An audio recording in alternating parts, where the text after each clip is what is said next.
even greater job loss, even greater loss of income, and even greater loss of confidence. Those are deficits that could turn a crisis into a catastrophe, and I refuse to let that happen. After its Friday passage, in gangster fashion, President Barack Obama took a 4-day vacation and said that there was no rush to sign it. The spending bill was really a takeover bill, designed to further federalize the states and to pay off rich donors that had donated to both parties. As the world slid deeper into depression, the bankers celebrated the fire sale that they had created. I believe the phrase burdens of the office is overstated. You know, it's kind of like, why me? Oh, the burdens, you know. Why did the financial collapse have to happen on my watch? It's just pathetic, isn't it? Self-pity. And I don't believe a President-elect Obama will be full of self-pity. With their access to unlimited fiat capital, they could now buy up sectors of the world economy not already controlled by them. For over a century, the Anglo-American establishment had worked to bring the world system to this point: artificially engineered global bankruptcy. In an address before the Trilateral Commission in June of 1991, David Rockefeller laid out the elite's ultimate goal. The supranational sovereignty of an intellectual elite and world bankers is surely preferable to the national auto-determination practiced in the last centuries. Now that the bankers were holding the world hostage, they issued their ultimatum. The only solution to restart the global economy would be to set up a planetary government ruled by a new Bank of the World, a Bank of the World owned and controlled by them. Suddenly, hundreds of prominent publications announced the solution: the people's only salvation. Time magazine, in an article titled "The New World Order," said that the new super bank would control the world's currencies and set interest rates, and that the new bank would, quote, knock the heads of bad countries like the United States. At a meeting of central bank heads and finance ministers dubbed Bretton Woods II, the plan for world government was unveiled by the very bankers that had engineered the collapse. Formerly sovereign countries would now pay their taxes directly to the banking cartel. Hundreds of new carbon taxes, controlling every facet of human activity, would only be the beginning. Now all the elite had to do was to sell the public on accepting the final phase of their takeover. And it's Obama's job to sucker the public into standing down so the bankers' agenda can move forward unhindered.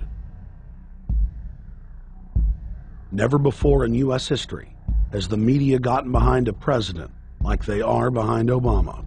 The press has pulled out all the stops, bestowing a crown of infallibility upon Obama as the savior of the people. The elite are betting everything they've got on Obama's charisma and hoping that he can sell the world on their program of tyranny. Yes, there have been differences between America and Europe. No doubt there will be differences in the future. But the burdens of global citizenship continue to bind us together.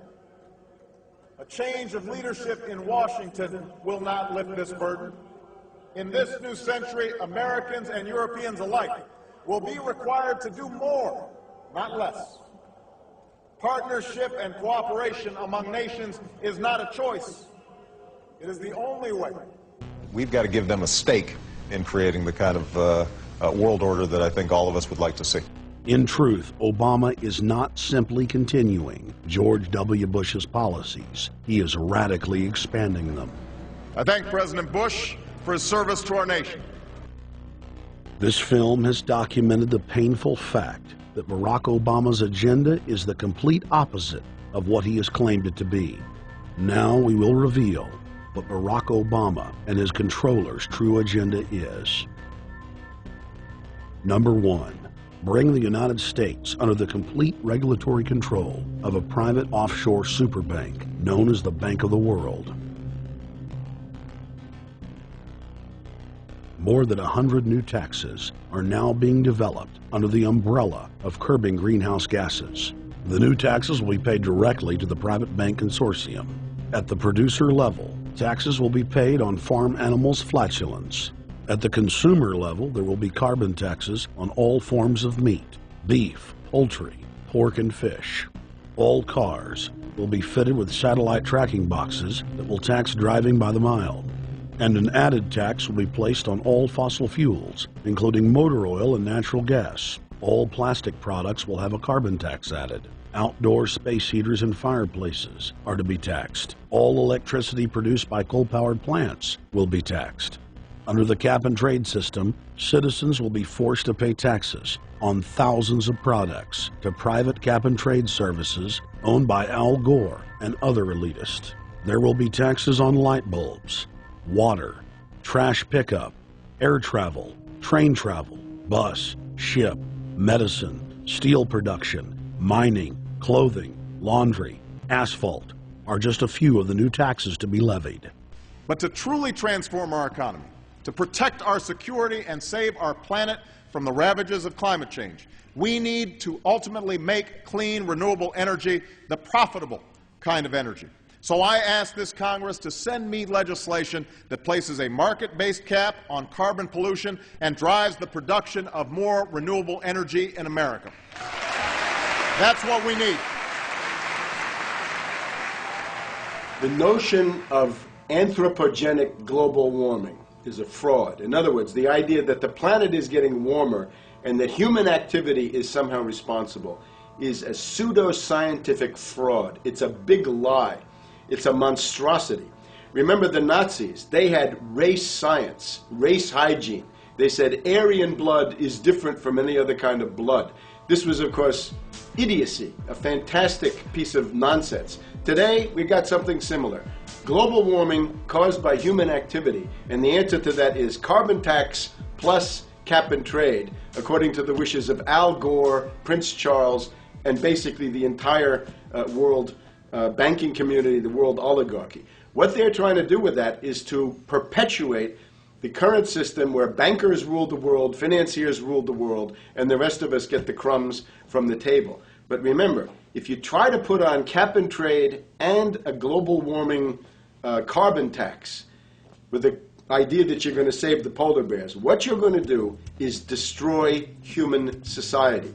You're going to cause genocide on a massive scale. The deaths will be measured in the hundreds of millions and indeed in the billions. Just the idea of global warming means that there'll be no development for Africa, no development for the poorer parts of Southeast Asia, and no world economic recovery of any kind ever in our entire lifetime. So it's important to expose and fight the pseudo-scientific fraud of global warming. One more point about this. You don't need a climatologist to know that this stuff is a fraud. I'm a historian.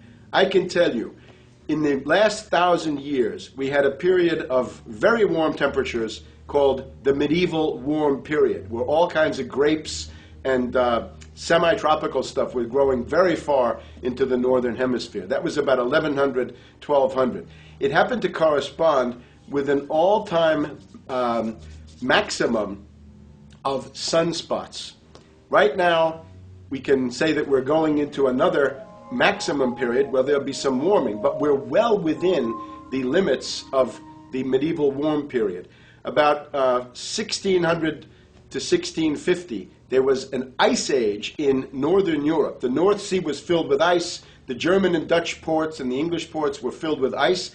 That corresponds to an all-time minimum of sunspot activity, the Spörer minimum and the Maunder minimum. So this has largely got to do with solar activity. We can see that other planets, not just the Earth, are warming slightly as a result of increased solar activity. But we're well within the minimum. So what the oligarchs claim to be an open and shut scientific case is a piece of pseudo-scientific nonsense, and it should be rejected. Number 2, the social engineers are fully aware that the Obama craze will wear off quickly, so they are racing